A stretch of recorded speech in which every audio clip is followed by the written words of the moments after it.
What was it? 4 minutes? You said 4 He minutes. scored 92nd, 94th minute. Son of a bitch. Oh, man. Like, how do you let him get anywhere near that? But who ball? sent those crosses?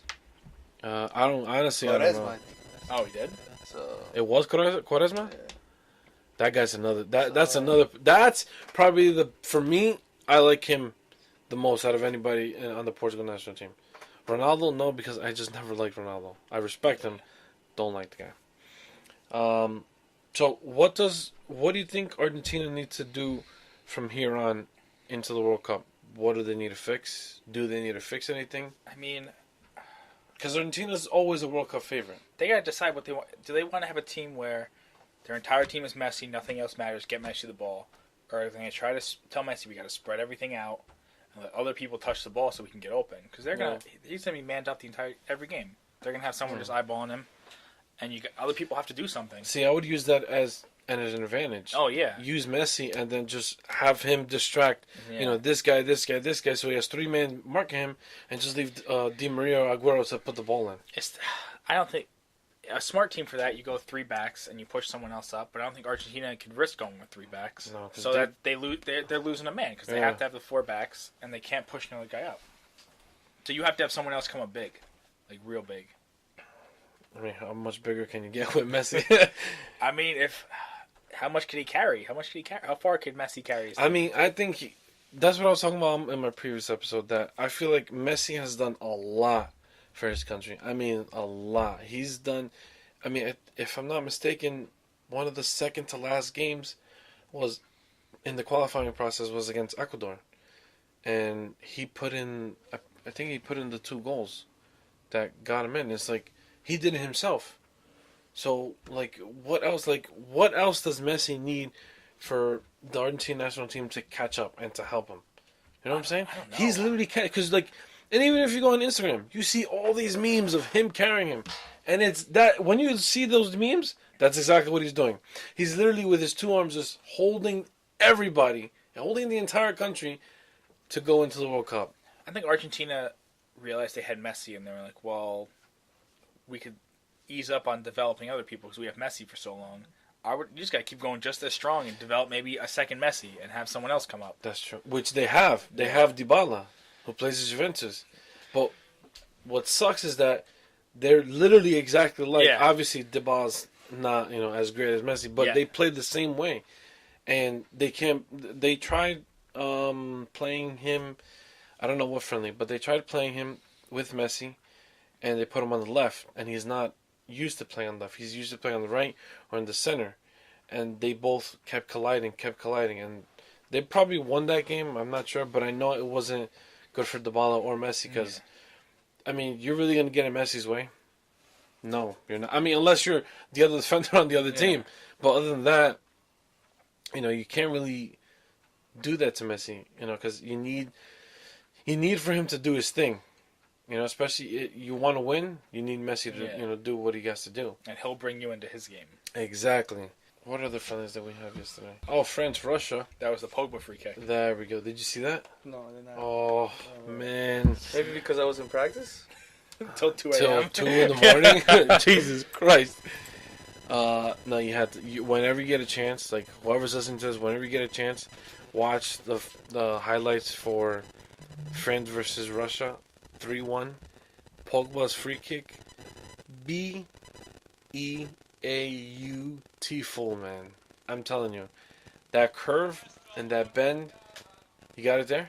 Yeah, I'm going to show it. Takes and watch this free kick. It's amazing. Ha! Looks like my free kick. Well, okay. No. It was beautiful. I was looking at the highlights. Nice place. That's what he needs this summer to get the big money if he wants to leave. He needs to play like that. Obviously not that free kick but he needs to. Imagine. He needs to score. You need to get this free kick in order for you to leave Manchester United every game. He needs to score. He can't go a group stage with 1 goal. No. He needs a solid 4 goals just to. I mean, I feel like he needs to be able to produce a little bit more. Yeah. Definitely score goals, but produce a little bit more, being that he plays more of a number 8 or number 6. On the team. Yeah. But yeah, in order for him, I think France has a really good really good chance. Oh, yeah. I mean, really good chance. I don't think anybody's ruling them out. Despite the fact that they beat Russia 3-1, and despite that they lost to Colombia 3-2, it's still international. Like Dixon said before, when World Cup comes, It's a different world. it's a completely different universe. Like, you enter that, and you're not expecting... Like I said, I think last episode, nobody expected Spain and Italy to just go packing in 2014. They literally came into those group stages, and they were like, "Hey Brazil, this is a beautiful country. All right, see you guys later," and they just headed out. Like, nobody expected that. Who was the winner of the World Cup before Brazil? Before 2014? Yeah. Spain was. So that's what I'm saying. So what they're saying is that pretty much a lot of the champions from the World Cup, their next World Cup, they don't make it past group stage. It's usually when you win the cup, your team is at its peak and they're getting to their age. I don't think this is gonna happen for Germany, because Germany is one scary team. They have one of their strikers, Timo Werner, who plays for Red Bull in Germany, who is a fantastic striker, gets no recognition for the national team. Yeah, I know. He's like 24, so he came in yesterday, and I was like, "Fuck, this asshole's coming to play." He's solid. He's really good. I think he's a good. I think he's a good spot for a number 9 or maybe even a number 11. Yeah. I mean, aside from the fact that he wears the number 11, but I think he's a good spot. He's literally the future for Germany's striker. Oh, yeah. And it helps because everyone who plays in the Bundesliga that is German. Germany plays one style. Bundesliga plays the same exact style. Yes. So they're playing the same style as they're going around. And you have guys for like Pogba for France playing in England. They play a different style than what France plays. Yeah. So they're playing the same football all year. Basically, exactly. Which is why they're always scary in the World Cup. I mean, especially in recent years, since I want to say not this past Euro, the last Euro, which was 20. I can't remember. Yeah. But since that Euro, 2014. No, 2012. Since that Euro, they've been making a name for themselves. Because obviously Spain won that Euro. Yeah. But Germany have been playing good since then. Oh, yeah. And I mean, look, it's 6 years later, and they're still up there. And they're losing some of their older guys, like Schweinsteiger. You don't even hear about them leaving because they just replace them. They literally just have replacements for any player. Like Lam left, replacement. Which is ridiculous. Oh, my God. How do you replace Lam? They did it. Look at their goalie situation. Neuer. Injured. Ter Stegen. And Trapp. They have two of the best goalies in the world on their roster. This is why. I mean, do you even force him back? No, I don't think so. Like, what do you... I think you bring him... Just in case? Just in case, but you don't force him back. Not at all. You got to let him warm up. You think he's going to try to force himself back? Yeah. Oh, who wants to miss a World Cup? Just, like, he's young. You playing that... Well, even Manuel Neuer. If you get hurt in that cup and your whole career's done, now you force yourself back. He's going to play in another World Cup. Oh, yeah, definitely. I mean, poor Ter Stegen's going to be the backup in another World Cup. I don't know. I think because the way I saw Trapp playing yesterday against Brazil, he made some sloppy saves and some sloppy moves. Like there was, I think, 2 to 3 corner kicks where he came out when he wasn't supposed to, and there was one chance that Gabriel Jesus had where he had the opportunity. The goal was open, but he completely missed. And then the other times, like the defenders, lucky they were there because he missed the ball. So I feel like he should be the backup to the backup. But that's tough. How do you bring 3 goalies? I would imagine. I think it would be smart to bring 3 goalies. It's tough. The reason is, I've seen it before. There we go. You're a goalkeeper. I'm over here like. The reason is, it's hard when it's gonna. How can I say it?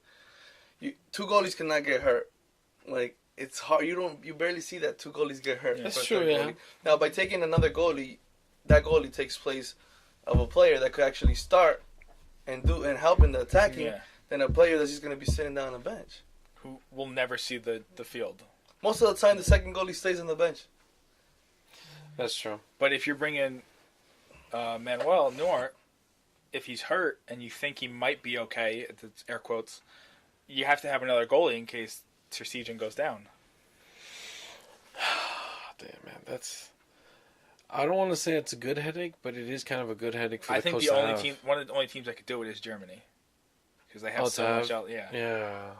Well, I mean, look at their freaking depth. Well, no, France too. Oh yeah. Because you got Areola from PSG, Lloris from Tottenham. I think there's two Mandanda from Marseille, and there's another one of those good assholes who freaking plays amazing. But it's same thing with Spain. You got De Gea, Asenjo from Sevilla, if I'm not mistaken. Pepe Reina from Napoli. I mean, that's tough. That's tough. I mean, it's a good headache to have. Yeah. You know, because you want to take your best guy. It's a World Cup. It's not like it's, the Continental Cup. I feel like if Germany looks at their roster and they say, we have space for them, they're going to bring 3 goalies. Yeah. If they're like, well, but we want these other 6 guys, well, you know what, we're just bringing 2. That sucks, man. That sucks to miss out on the World Cup. Because, I mean, it's Germany, so I assume they'd get back, but you never know. I mean, Italy missed the World Cup. Mm-hmm. You might never get back. Damn, man, that's tough. That's tough to really think about. It's because they have all these good goalkeepers, and you really want to bring Neuer. Yeah. You want to because he's phenomenal. He's one of the best. Yeah, but if you're gonna bring him to be on the bench because he's hurt, don't bring him because it's not worth it. Yeah, that's true. It's not worth it. A lot of people have missed World Cup, but what are you gonna do? You have to take whatever you take to the World Cup. You have to be healthy. Yeah, unless he's 100% healthy, you don't take him. That's true. Only because you have a third goalie who is serviceable. Not great, he's serviceable. I think if he was like garbage, you have to bring Neuer because you need a backup. Yeah, and that's the thing. In this case, Germany has literally a handful of goalkeepers to choose from. So I think they'll be all right. I mean, Ter Stegen is looking good. Not only club level, but he's looking good for the national team. Yeah. So I think they have a good option there. And then Trapp, he could work on a little bit. I mean, when Neuer got hurt for Bayern Munich, I think their goalie coach played goalie for a little while. He came out of retirement and played. Yeah, I'm pretty sure their goalie coach came out and played a couple games until he got another goalie. What? It's because they had no one else because they were like, well, he's never going anywhere. And their goalie coach came out and played a couple games. Which is just, I'm pretty sure they won all 3, but... That is crazy. How old is that coach? I don't know. But he came out, and they must have been like, don't let a single shot get near him. Guys, don't let a shot go near him. Oh, God. Well, what do you think is going to happen this World Cup? Who do you see going out? Who do you see making that surprise? Who do you see reaching the final? And while you think about that, Dixon, what? Let's talk about your nation. Yes! We're waiting for this. Ready for no, come on, man. We all got to be ready. Don't worry, I'm not ready either. I'm still shitting my pants. I mean, look it up. His name is Teófilo Cubillas. Who? Teófilo Cubillas. He's known as El Nene. El Nene. It's a long time ago. He's actually obviously retired. He was born in 1949. Peruvian former football player who also played attacking midfielder. He started pretty much his career in Alianza Lima, one of the well-known. Yeah, Peruvian. Yeah. So started with he was 17 years old. He was actually until last year, I think Guerrero surpassed him. He was actually the maximum goal scorer for Peru. Whoa! Finally passed him. He also is one of the players that score 5 to more goals in each World Cup they competed. Holy! So crap. World Cup wise, he's up there. He's up there. I'm gonna say he played. Let me see right here. Damn, he played in Porto. He played in Porto. Oh, he played in Basel too in Switzerland. And then for Lauderdale Strikers, is actually the NASL second division team. Yeah, there we go. They're still active. God damn. So I mean, what really I liked about him, I mean, I really didn't see him play, but I did see some highlights and some goals.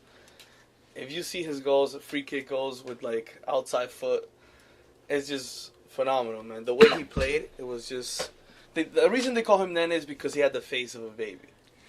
It's pretty much. Okay, like, good, because I'm I'm looking at his picture now. Yeah. I'm like, he has